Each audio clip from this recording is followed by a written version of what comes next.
यहां फिगर में देखें तो आपको एक सर्कल दिख रहा है और इस सर्कल का जो सेंटर है वो यहां वो है, और इसके अंदर देखें तो यहां पर एक रेड रीजन दिख रहा है जिसमें कि ये जो लाइन सेगमेंट है ए बी ये 13 यूनिट का है, और ये जो AC आपको दिख रहा है मैं आपको बता दूं कि ये AC जो है ना ये 6 यूनिट का है, और ये जो CD दिख रहा है ये 18 यूनिट का है, और यहां पर ये वाला एंगल जो है 90 डिग्री का है, ये वाला भी एंगल 90 डिग्री का है।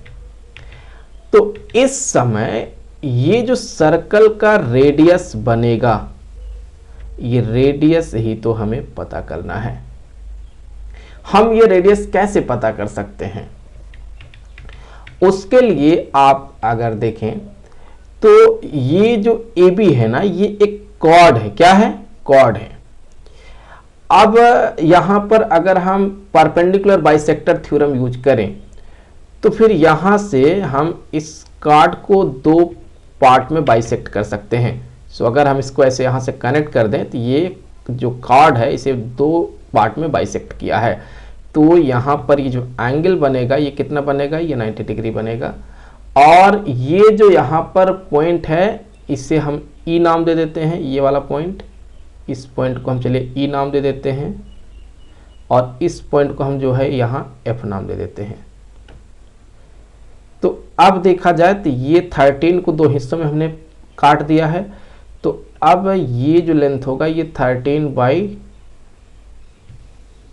होगा, और ये 13/2 हो गया। ठीक है। अगर हम O को B से यहां पर मिला देते हैं, O को क्या कर देते हैं?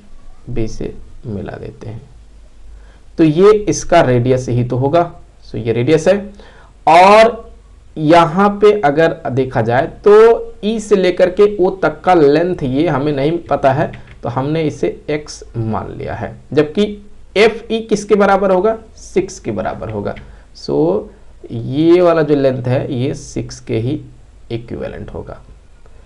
तो ऐसे केस में अगर आप यहां इस ट्रायंगल को देखें तो ट्रायंगल OFB इसमें जो है ये जो OF होगा वो होगा x +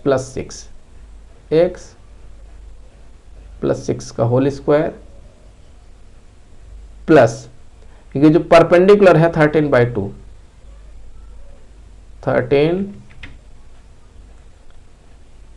का होल स्क्वायर इक्वल टू में हाइपोटेन्यूज हो जाएगा r का स्क्वायर। तो हमने इसे चलिए इक्वेशन नंबर 1 कंसीडर किया है। अभी एक और हम यहाँ ट्रायंगल बनाने वाले हैं। कैसे ट्रायंगल रहेगा वो कि ये जो O है इसको हम यहाँ पर D से कनेक्ट कर देंगे, तो फिर से ये जो OD होगा ये रेडियस R के ही बराबर होगा। अब अगर ये R के बराबर होगा, और यहाँ पे देखिए कि अगर यहाँ पे देखा जाए तो ये जो लेंथ है ये वाला लेंथ कितना होगा? ये वाला लेंथ, सो मैं यहाँ अगर दिखाऊं आपको, ये वाला जो लेंथ होगा CE ये AF के ही तो बराबर होगा, जो कि कितना है? 13/2 टोटल 18 है, उसमें से ये 13/2 हो गया, तो फिर ये बचा कितना? ये वाला, ये बचा कितना? ये 23/2 हो जाएगा, तो ये वाला लेंथ 23/2 हो जाएगा। तो फिर से यहां एक राइट ट्रायंगल मिल रहा है। सो ट्रायंगल कौन सा है? OED, triangle OED।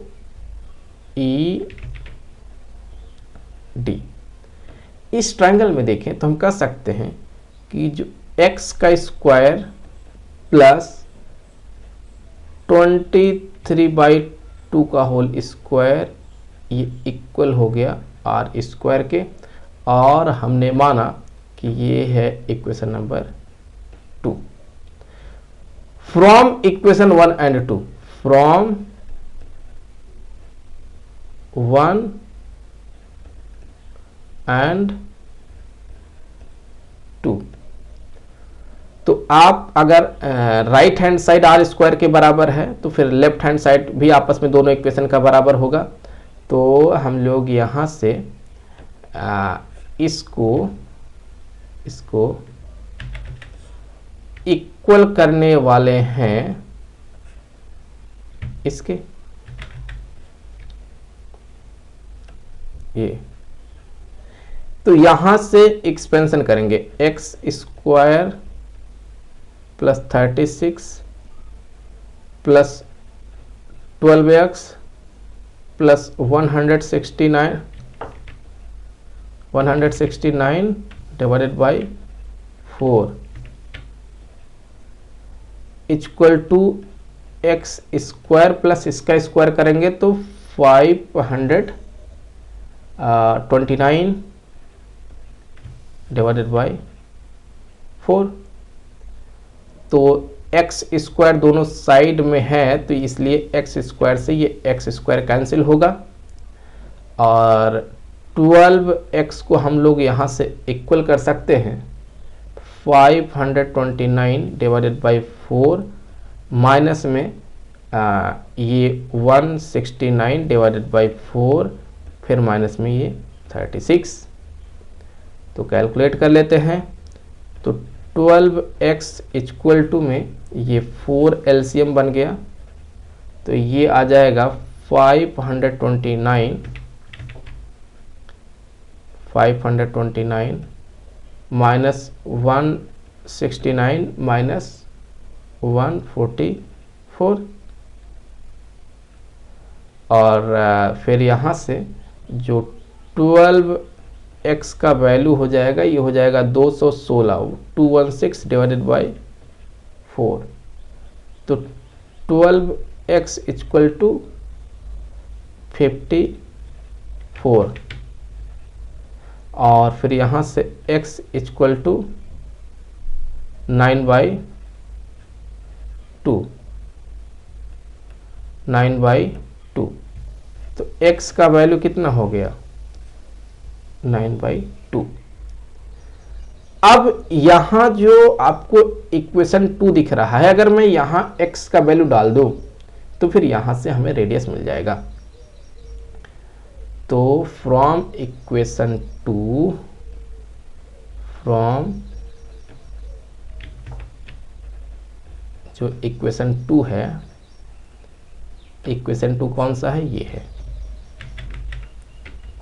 ये इस इक्वेशन में हमने वैल्यू को डाला x के जगह पर 9/2 का होल स्क्वायर प्लस 23/2 का होल स्क्वायर इक्वल टू में r स्क्वायर। ये 81/4 plus 529/4 equal to r square. तो r स्क्वायर बराबर ये ऐड कर लेंगे हम 81 प्लस 529 डिवाइडेड बाई 4 तो r स्क्वायर बराबर 610 डिवाइडेड बाई